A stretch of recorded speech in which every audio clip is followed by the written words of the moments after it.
এই অবস্থায় যদি আমি মারা যাই তাহলে কঠিন কিয়ামতের ময়দানে যেই দিন কোনো ছায়া থাকবে না, যেই দিন মানুষেরা উলঙ্গ হয়ে দৌড়াদৌড়ি করবে, যেই দিন মানুষেরা মাতালের মতো ছুটাছুটি করবে, সেই দিন আমার কি অবস্থা হবে। মহিলাটি কাঁদতে কাঁদতে বাড়ি চলে গেলেন। জিনার জন্য আহ্বান করে যে ভাইরে, রাতের অন্ধকারে আমি আর তুমি মিলামিশা করে নিব, জিনা ব্যভিচার করে নিব, পৃথিবীর কেউ দেখবে না, পৃথিবীর কেউ জানতে পারবে না। তখন যদি আপনি বলে দেন ওই মহিলাকে, বোন রে আমার, পৃথিবীর কেউ দেখবে না, পৃথিবীর কেউ জানবে না, কিন্তু আল্লাহ রাব্বুল আলামিন আমাকে দেখতে পাচ্ছে, আল্লাহ রাব্বুল আলামিন সব জানতে পারছে, আমার দ্বারাই এই কাজ সম্ভব নয়, আমি আল্লাহকে ভয় করি, তাহলে যুবক তোমার জন্য আল্লাহর রহমতের ছায়াতলা স্থান রয়েছে। আহমাদুহু ওয়া নুসাল্লি আলা রাসূলিহিল কারীম, আম্মা বা'দ। ফাআউযু বিল্লাহি মিনাশ শাইতানির রাজীম। বিসমিল্লাহির রহমানির রহিম। আফামিন হাযাল হাদীসি তা'জাবুন ওয়া তাদহাকুনা ওয়া লা তাবকুন ওয়া আনতুম সামিদুন। وقال الله تعالى أعوذ بالله من الشيطان الرجيم ولمن خاف مقام ربه جنتان فبأي آلاء ربكما تكذبان وقال النبي صلى الله عليه وسلم عين باتت تقلع في سبيل الله عين باتت من خشية الله وقال النبي صلى الله عليه وسلم ورجل ذكر الله خاليا ففازت عينه رواه البخاري। শ্রদ্ধেয় সম্মানিত শিকারপুর গ্রামের বাপ ও ভাইয়েরা, সমস্ত তারিফ, সমস্ত প্রশংসা, সমস্ত গুণগান, গুণকীর্তন সেই মহান আল্লাহ রাব্বুল আলামিনের জন্য, যিনি আমাদেরকে পবিত্র জুমআর মসজিদে আসার তৌফিক ইনায়াত করেছেন। সেই মহান মনিবের প্রশংসা, যে মহান মনিব আমাকে বলার, আপনাদেরকে শ্রবণ করার তৌফিক ইনায়াত করেছেন, তাই তিনার দরবারে প্রশংসা আদায় করে থাকি, বলি আলহামদুলিল্লাহ।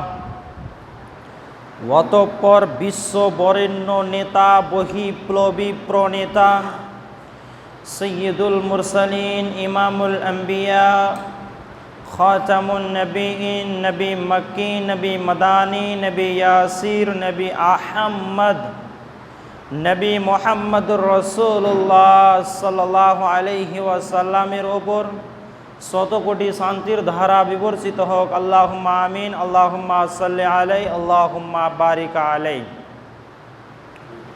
ব্রাদারান ইসলাম, আজকে আমি আপনাদের সামনে কোরআনুল কারীম দুই জায়গা থেকে দু চারটি আয়াত পেশ করেছি। হাদিসে নববী দুই জায়গা থেকে দুইটি হাদিসের টুকরা পেশ করেছি। আয়াত এবং হাদিসকে সামনে রেখে অল্প সময়ে গুটি কয়েক কথা বলবো।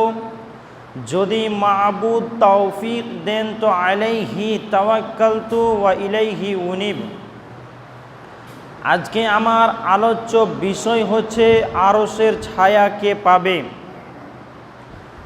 গত জুমায় এই বিষয় নিয়ে আলোচনা করেছিলাম, কিন্তু সময় সংকীর্ণতার কারণে সম্পূর্ণ বিষয়টি বলা হয়নি। 7 শ্রেণীর ব্যক্তি আল্লাহর আরশের নিচে স্থান পাবে, তার মধ্যে 3 শ্রেণীর কথা গত জুমায় আলোচনা করেছি। এই জুমায় 4 শ্রেণীর কথা বলে 7 শ্রেণী পূরণ করে দেব, যদি আমার আল্লাহ আমাকে তৌফিক দেন তো। আমা তৌফিকে ইল্লা বিল্লাহ। সম্মানিত উপস্থিতি, গত জুম্মায় আলোচনা করা হয়েছিল যে কিয়ামতের দিন সূর্যটা মাথার ওপরে চলে আসবে। সেই দিন সূর্যের তাপে মানুষেরা ঘামে হাবুডুবু খাবে। গত জুম্মায় বিস্তারিত আলোচনা করেছি, আর আমি সেই দিকে যাব না। মনে রেখেছেন তো ভালো, মানতে পেরেছেন তো ভালো, যদি না মানতে পারেন তো ওটা আপনার ব্যাপার। আমার দায়িত্ব ছিল আপনার কাছে পৌঁছে দেওয়া, মানার দায়িত্ব ছিল আপনার। যদি মানতে পেরেছেন তো ভালো, যদি না মানতে পারেন তো কিয়ামতের দিন আপনি হিসাব দিবেন। হিসাব আমাকে দিতে হবে না, আপনার হিসাব আপনি দিবেন। এই ব্যাপার নিয়ে আমাকে হিসাব দিতে হতো যে তুমি তাদেরকে পৌঁছাওনি কেন। আমার দায়িত্ব আমি ভালোভাবে পালন করেছি, আপনি মানতে পেরেছেন কি না ওটা আপনার ব্যাপার, আপনার হিসাব আপনি দিয়ে দিবেন। কিয়ামতের দিন আপনি এই কথা আল্লাহকে বলতে পারবেন না যে আমরা মসজিদে ইমাম সাহেব রেখেছিলাম, এইগুলো সম্পর্কে মসজিদে আলোচনা করেনি। আধা ঘন্টা এখানে আমি বক্তব্য রাখছি, যতটুকু পারছি বলছি। এবার যদি বাড়তি কিছু আপনার জানা থাকে তাহলে আপনি বক্তব্য গিয়ে আমাকে জিজ্ঞাসা করতে পারেন। এবার আপনাদের টাইম নাই, ওটা আপনাদের ব্যাপার। আজকে আমার আলোচ্য বিষয় হচ্ছে যে 4 শ্রেণীর ব্যক্তি আল্লাহর আরশের নিচে স্থান পাবে, যেহেতু 3 শ্রেণীর কথা বলেছি। নাম্বার 4, আল্লাহ রাব্বুল আলামিনের নবী বলছেন, ওয়ারাজুলানে তাহাব্বা ফিল্লাহি ইজতামা আলাইহা ওয়া তাফাররাকা আলাইহি।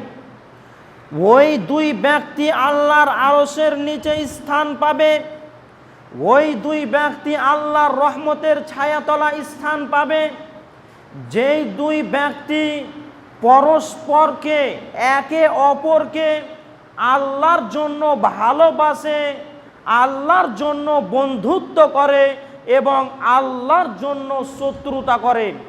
ওই 2 ব্যক্তি, ওই 2 বন্ধু আল্লাহর আরশের নিচে স্থান পাবে, যেই 2 বন্ধু আল্লাহর জন্য ভালোবাসা করে এবং আল্লাহর জন্য পৃথক হয়। আপনি এই পৃথিবীর বুকে বন্ধু বানাচ্ছেন, বন্ধু বানা খুবই ভালো জিনিস, কিন্তু আপনি যাকে বন্ধু বানাচ্ছেন আপনাকে দেখতে হবে ওই ব্যক্তির আখলাক, ওই ব্যক্তির চরিত্র, ওই ব্যক্তির কালচার ভালো আছে কি না। এবার আপনি একজনকে বন্ধু বানাচ্ছেন তার টাকা বেশি আছে বলে, তার বাইক আছে বলে, তার 4 চাকা আছে বলে, এইগুলোর সাথে আপনার বন্ধুর সম্পর্ক নাই। আপনাকে বন্ধুত্ব করতে হবে এমন একজন ব্যক্তির সাথে, যেই ব্যক্তি 5 ওয়াক্তের নামাজ পড়ছে, রমজান মাসে সিয়াম পালন করছে, যেই ব্যক্তি আল্লাহর রাস্তায় সব সময় থাকছে, ওই ব্যক্তির সাথে আপনার বন্ধুত্ব থাকবে। জি, আপনাদের এই মসজিদেরই কথা বলছি। আমি একজনের ব্যাপারে শুনেছি যে ওই ব্যক্তিকে অনেকবার বলা হয়েছে যে আমরা সবাই নামাজ পড়তে যাচ্ছি, তুমিও চলো। তখন ওই ব্যক্তি বলতো যে তোরা যা, আমি যাব পরে। এই কথাটা ও বলতো, কিন্তু আলহামদুলিল্লাহ আমার সাথে সম্পর্ক রেখে, আমার সাথে ভালো সম্পর্ক রেখে, আমার সাথে কথাবার্তা বলে, আলাপ আলোচনা করে এখন আলহামদুলিল্লাহ বাড়িতে থাকছে, 5 ওয়াক্তের নামাজ পড়ছে। আমি ওকে একবারও এ কথা বলিনি যে ভাই তুমি যদি নামাজ না পড়ো তাহলে তুমি মসজিদে আসবে না, তুমি যদি নামাজ না পড়ো তাহলে আমার সাথে সম্পর্ক রাখবে না। শুধু আমি এই কথাই ভাবতাম যে এখন আমার সাথে সম্পর্ক রাখছে, কিছুদিন পর ওকে বলবো। আমি সকালবেলায় নিয়াত করেছি যে আজকে বিকালে ওই ব্যক্তিকে বলে দিব যে তুমি যদি 5 ওয়াক্তের সালাত আদায় না করো তাহলে আমার সাথে আর সম্পর্ক রাখতে পারবে না। আলহামদুলিল্লাহ জোহরের সময় দেখছি উনি যেমন নামাজ পড়তে চলে এসেছে। আপনি এমন একজনের সাথে বন্ধুত্ব রাখুন যেই ব্যক্তি আপনাকে নামাজের জন্য ডাকবে, ওই ব্যক্তির সাথে আপনি সম্পর্ক রাখুন যেই ব্যক্তি আপনাকে নেশাদার দ্রব্য থেকে বেঁচে থাকতে বলবে, ওই ব্যক্তির সাথে আপনি বন্ধুত্ব রাখুন যেই ব্যক্তি আপনাকে জিনার কাজ থেকে বিরত থাকতে বলবে। আর যদি আপনি নিজের স্বার্থে এই দুনিয়ার মুখে বন্ধুত্ব করেন তাহলে আপনি আল্লাহর আরশের নিচে স্থান পাবেন না। চতুর্থ ব্যক্তি, যেই ব্যক্তি আল্লাহর আরশের নিচে স্থান পাবে, ওই ব্যক্তির গুণ হচ্ছে ওয়ারাজুলানে তাহাব্বা ফিল্লাহি ইজতামা আলাইহা ওয়া তাফাররাকা আলাইহি। ওই 2 ব্যক্তি আল্লাহর আরশের নিচে স্থান পাবে যেই 2 ব্যক্তি পরস্পরকে আল্লাহর জন্য ভালোবাসে এবং আল্লাহর জন্যই তারা 2 জন পৃথক হয়, আলাদা হয়। নাম্বার 5, ওয়ারাজুলুন যাকারাল্লাহা খালিয়ান ফাফাযাত আইনাহু, ওই ব্যক্তি আল্লাহর আরশের নিচে স্থান পাবে, ওই ব্যক্তি রহমতের ছায়াতলা স্থান পাবে, যেই ব্যক্তি নির্জনে আল্লাহকে ডাকে এবং তার দুই চক্ষু অস্ত্র বিসর্জন দিতে থাকে, যেই ব্যক্তি নির্জনে আল্লাহকে ডাকে এবং আল্লাহর ভয়ে কাঁদে, ওই ব্যক্তি আল্লাহর আরশের নিচে স্থান পাবে, যেই দিন আল্লাহর আরশের ছায়া ছাড়া, যেই দিন আল্লাহর রহমতের ছায়া ছাড়া আর অন্য কোনো ছায়া থাকবে না। অপর এক হাদিসে আল্লাহর নবী সাল্লাল্লাহু আলাইহি ওয়াসাল্লাম বলেছেন, দুই প্রকার চক্ষু আল্লাহর জাহান্নাম স্পর্শ করবে না, দুই প্রকার চক্ষু আল্লাহর জাহান্নামের আগুন স্পর্শ করবে না। যেই চক্ষু আল্লাহর ভয়ে ক্রন্দন করে, যেই চক্ষু আল্লাহর ভয়ে কাঁদে, এবং অপর চক্ষু হচ্ছে যেই চক্ষু আল্লাহর ভয়, আল্লাহর রাস্তায় পাহারা দেয়। অপর আর এক হাদিসে আল্লাহর নবী সাল্লাল্লাহু আলাইহি ওয়াসাল্লাম বলেছেন, দুই প্রকার চক্ষু আল্লাহর জাহান্নাম দেখবে না, দুই প্রকার চক্ষু আল্লাহর জাহান্নাম দেখবে না। এক আইনুন বাতাত তাকলাউ ফি সাবিলিল্লাহ, যেই চক্ষু আল্লাহর রাস্তায় পাহারা দেয়, ওই চক্ষু আল্লাহর জাহান্নাম দেখবে না। দুই ওয়াইনুন বাতাত মিন খাশিয়াতিল্লাহ, যেই চক্ষু আল্লাহর ভয়ে ক্রন্দন করে, ওই চক্ষু আল্লাহর জাহান্নাম দেখবে না। অত্র হাদিস দ্বারা প্রমাণিত হয়, যদি আমি আপনি আল্লাহর ভয়ে কাঁদি, আমি আপনি আল্লাহর ভয়ে কাঁদি, আমি আপনি আল্লাহর জাহান্নামের ভয়ে কাঁদি, যদি আমি আপনি আল্লাহর কবরের আযাবের ভয়ে কাঁদি, তাহলে আমার আপনার চক্ষু আল্লাহর জাহান্নাম দেখবে না, আমার আপনার চক্ষু আল্লাহর জাহান্নাম যাবে না। আর যদি আমার আপনার চক্ষু আল্লাহর জাহান্নাম না দেখে, আল্লাহর জাহান্নাম স্পর্শ না করে, তাহলে ওই ব্যক্তির দেহটা আল্লাহর জাহান্নামে যাবে না। জি, এই দুনিয়ার বুকে যদি আমি আপনি আল্লাহর ভয়ে কাঁদি, যদি আমি আপনি আল্লাহর রাস্তায় পাহারা দিই, তবে আমি আপনি কাল কিয়ামতের ময়দানে আল্লাহর আরশের ছায়াতলা স্থান পাবো।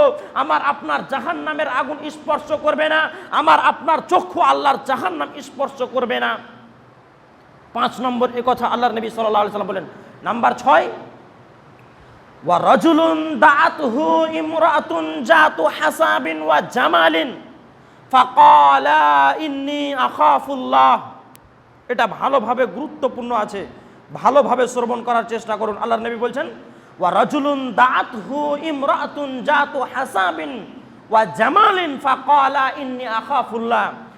এমন একজন মহিলা, এমন একজন নারী, যেই নারী দেখতে খুবই সুন্দর, তার বংশ খুবই ভালো, সে একজন সম্ভ্রান্ত পরিবারের মহিলা, একজন যুবককে জিনার জন্য আহ্বান করছে, জিনার জন্য ডাকছে। তখন যদি ওই যুবক বলে দেয়, ইন্নী আখাফুল্লাহ, আমি আল্লাহকে ভয় করি, আমার দ্বারাই এই কাজ সম্ভব নয়, তাহলে এই যুবক আল্লাহর আরশের ছায়াতলা স্থান পাবে, যেই দিন আল্লাহর আরশের ছায়া ছাড়া, যেই দিন আল্লাহর রহমতের ছায়া ছাড়া আর অন্য কোনো ছায়া থাকবে না। আর যদি আপনি দাওয়াত গ্রহণ করে নেন, যদি আপনাকে কোনো মহিলা জিনার জন্য আহ্বান করে যে ভাইরে, রাতের অন্ধকারে আমি আর তুমি মিলামিশা করে নিব, জিনা ব্যভিচার করে নিব, পৃথিবীর কেউ দেখবে না, পৃথিবীর কেউ জানতে পারবে না, তখন যদি আপনি বলে দেন ওই মহিলাকে, বোন রে আমার, পৃথিবীর কেউ দেখবে না, পৃথিবীর কেউ জানবে না, কিন্তু আল্লাহ রাব্বুল আলামিন আমাকে দেখতে পাচ্ছে, আল্লাহ রাব্বুল আলামিন সব জানতে পারছে, আমার দ্বারাই এই কাজ সম্ভব নয়, আমি আল্লাহকে ভয় করি, তাহলে যুবক তোমার জন্য আল্লাহর রহমতের ছায়াতলা স্থান রয়েছে। আর যদি আপনি জিনা ব্যভিচার করে নেন, তাহলে আপনার দুনিয়াবি শাস্তি হচ্ছে এই। আল্লাহর নবী সাল্লাল্লাহু আলাইহি ওয়াসাল্লামের কাছে একজন মহিলা এসে বলছেন, দয়ার নবী গো, আমি জিনা করেছি, আপনি আমাকে পাক করে দেন। আল্লাহর নবী সাল্লাল্লাহু আলাইহি ওয়াসাল্লাম ডান দিকে বাম দিকে হলেন। যখন মহিলাটি ডান দিকে যাচ্ছে, আল্লাহ রসুল সাল্লাল্লাহু আলাইহি ওয়াসাল্লাম বাম দিকে মুখ করছেন, মহিলাটি আবার বাম দিকে যাচ্ছেন, আল্লাহ রসুল আবার ডান দিকে চলে যাচ্ছেন। এক পর্যায়ে আল্লাহর নবী সাল্লাল্লাহু আলাইহি ওয়াসাল্লাম বলছেন, রে মহিলা, তোমাকে আমি কেন পাক করব? মহিলাটি বলছে, দয়ার নবী গো, আমি জিনা করেছি, আর জিনা করার কারণে আমার এখন পেটে বাচ্চা আছে, আমি গর্ভবতী হয়ে গেছি, আমি প্রেগনেন্ট আছি। দয়ার নবী গো, আমি জিনা করেছি, আপনি আমাকে শাস্তি দিয়ে দেন। মহিলাটি কিন্তু জানতো, এই কথা আপনি ভালোভাবে মনে রাখবেন। ওই মহিলাটি ভালোভাবেই জানতো যে কেউ যদি বিবাহ করার পর জিনা করে তাহলে তার পৃথিবীর বুকে বেঁচে থাকার কোনো রাস্তা নাই। মরুভূমির প্রান্তরে যাবে নিয়ে আমাকে, যাওয়ার পর আমাকে কোমর পর্যন্ত পুঁতে দিয়ে ইট পাথর মেরে আমাকে মেরে ফেলে দিবে। মহিলাটি জানার পরেও আল্লাহর নবী সাল্লাল্লাহু আলাইহি ওয়াসাল্লামকে এসে বলছেন, দয়ার নবী গো, আমি জিনা করেছি, আমার দ্বারা এই কাজ হয়ে গিয়েছে, আপনি আমাকে শাস্তি দেন। মহিলাটি বলছে, না, আল্লাহ রসুল সাল্লাল্লাহু আলাইহি ওয়াসাল্লাম বলছেন, রে মহিলা, তুমি অপরাধ করেছো, তুমি জিনা করেছো, তোমার বেটা বা তোমার পেটের সন্তান কোনো রকমের অপরাধ করেনি, অতএব আমি তোমাকে শাস্তি দেব ঠিক, কিন্তু তোমার পেটের সন্তানকে আমি হত্যা করতে পারবো না, তুমি বাড়ি ফিরে চলে যাও। যখন ছেলে এই দুনিয়ার মুখে আসবে তখন তুমি আমার কাছে আসবে। মহিলাটি কাঁদতে কাঁদতে বাড়ি চলে গেলেন। বাড়িতে গিয়ে এক পর্যায়ে মহিলাটির সন্তান ভূমিষ্ঠ হলো। মহিলাটি তার সন্তানকে কাপড়ে করে জড়িয়ে ধরে আল্লাহর নবী সাল্লাল্লাহু আলাইহি ওয়াসাল্লামের কাছে এসে বলছেন, দয়ার নবী গো, আমি সেই মহিলা যেই মহিলাকে আপনি ফেরত দিয়েছিলেন। দয়ার নবী গো, এই যে দেখেন আমার সন্তান ভূমিষ্ঠ হয়ে গিয়েছে, আপনি আর দেরি করিয়েন না, আপনার দরবারে আমি এসেছি, এবার আপনি আমাকে শাস্তি দিয়ে দেন, আপনি আমাকে পাক করে দেন। আল্লাহর নবী সাল্লাল্লাহু আলাইহি ওয়াসাল্লাম মহিলাকে বলছে, রে মহিলা, এই সন্তানের হক রয়েছে, তোমার দুধ পান করবে, 2 বছর 2.5 বছর দুধ পান করবে, আমি তার হক নষ্ট করতে পারবো না। রে মহিলা, তুমি বাড়ি চলে যাও, যতদিন এই শিশু সন্তান দুধ পান করবে ততদিন আমি তোমার ওপরে হক জারি করতে পারবো না, তুমি বাড়ি চলে যাও। যতদিন না এই সন্তানটা ভালো কিছু খেতে শিখবে ততদিন তুমি আমার কাছে আসবে না। মহিলাটি কাঁদতে কাঁদতে বাড়ি চলে গেলেন যে আবার আমি শাস্তি পেলাম না। আল্লাহ রাসূল সাল্লাল্লাহু আলাইহি ওয়াসাল্লাম এখনো আমাকে পাক করলেন না, পবিত্র করলেন না।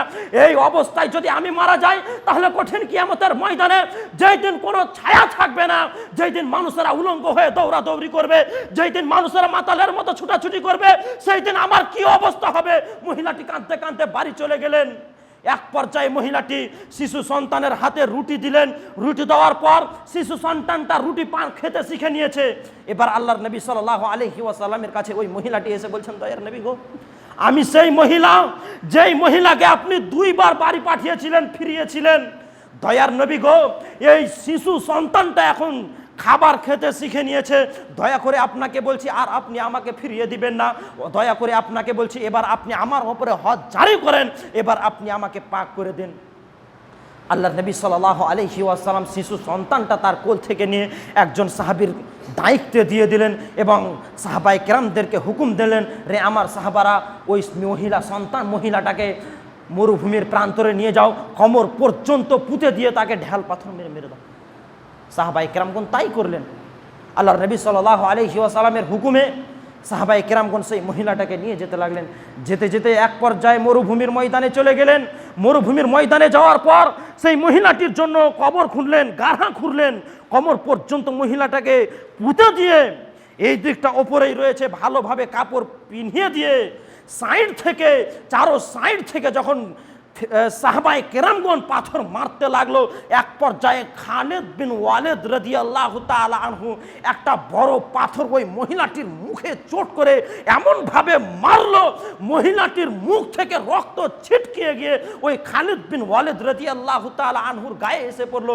এক পর্যায়ে খালিদ বিন ওয়ালিদ রাদিয়াল্লাহু তাআলা আনহু মহিলাটাকে ভৎসনা করতে লাগলেন, নোংরা নোংরা কথা বলতে লাগলেন। ইস, একজন জিনা ব্যভিচার করনেওয়ালি মহিলার রক্ত আমার গায়ে এলো।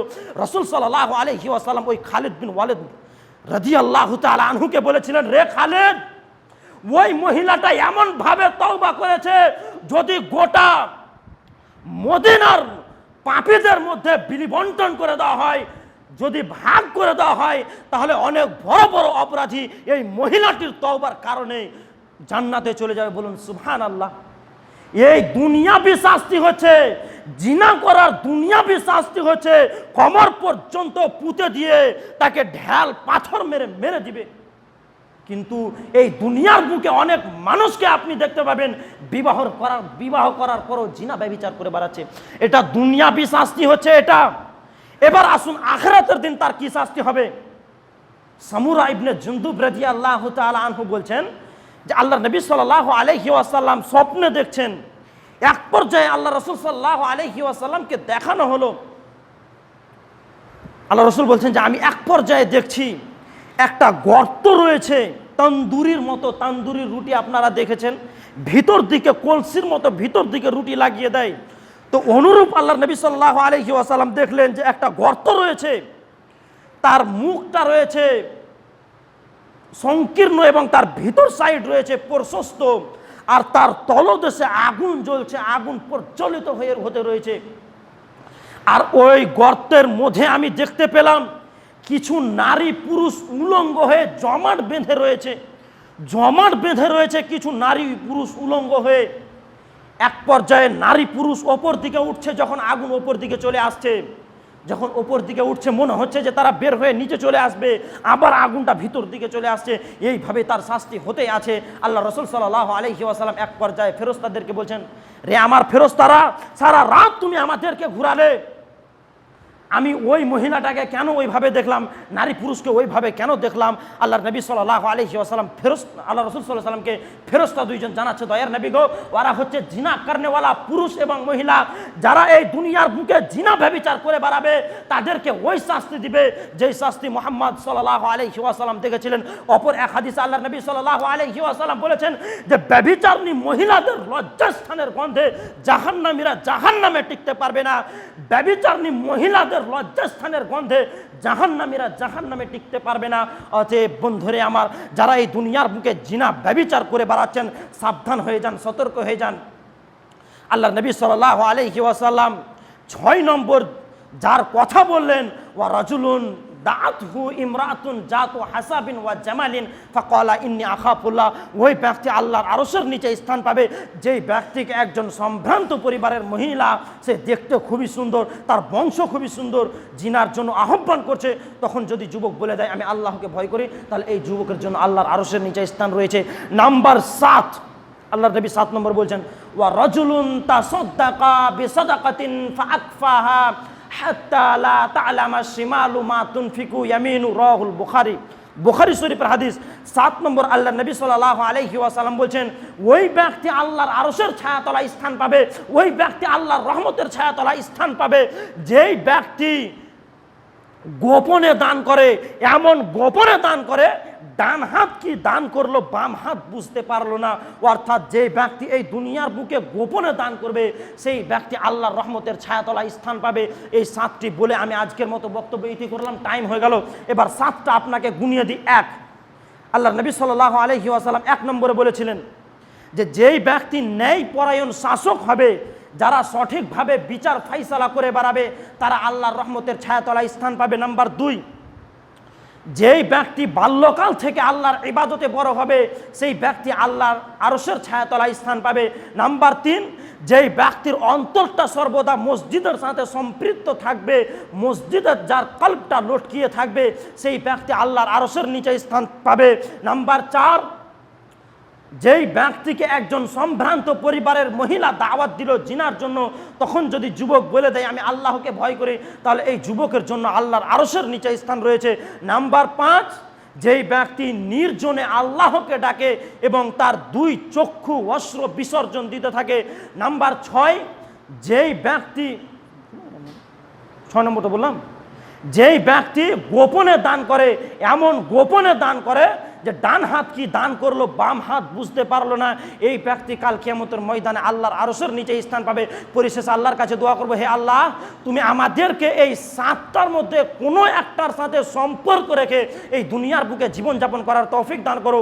সকলেই বলুন আল্লাহুম্মা আমিন। ওয়া আখিরু দাওয়ানা আলহামদুলিল্লাহি রাব্বিল আলামিন। আল্লাহুম্মা সাল্লি আলা মুহাম্মাদিন ওয়া আলা আলি মুহাম্মাদ কামা সাল্লাইতা আলা ইব্রাহিম ওয়া আলা আলি ইব্রাহিম ইন্নাকা হামিদুম মাজিদ। আল্লাহুম্মা বারিক আলা মুহাম্মাদিন ওয়া আলা আলি মুহাম্মাদ কামা বারাকতা আলা ইব্রাহিম ওয়া আলা আলি ইব্রাহিম ইন্নাকা হামিদুম মাজিদ। সাল্লাল্লাহু তাআলা আলা খায়রিল খালকি ওয়া আলা আলিহি ওয়া আসহাবিহি আজমাইন বিরহমাতিকা ইয়া আরহামার রাহিমিন। আসসালামু আলাইকুম ওয়া রাহমাতুল্লাহি ওয়া বারাকাতুহু।